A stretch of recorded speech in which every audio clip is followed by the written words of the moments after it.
metterà in data da destinarsi la protesta dei trattori, snodatasi tra Chiarano e Oderzo contro la criminalità che sta duramente colpendo il settore agricolo, con i furti di trattori e macchine agricole.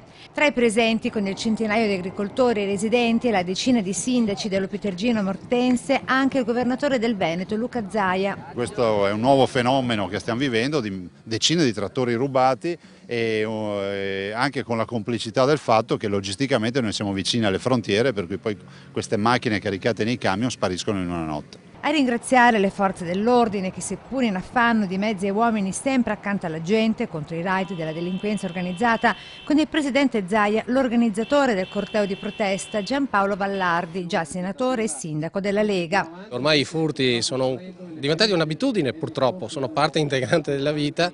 Spesso non si va neanche più a denunciarli perché si dice c'è una specie di assuefazione, una specie di disperazione.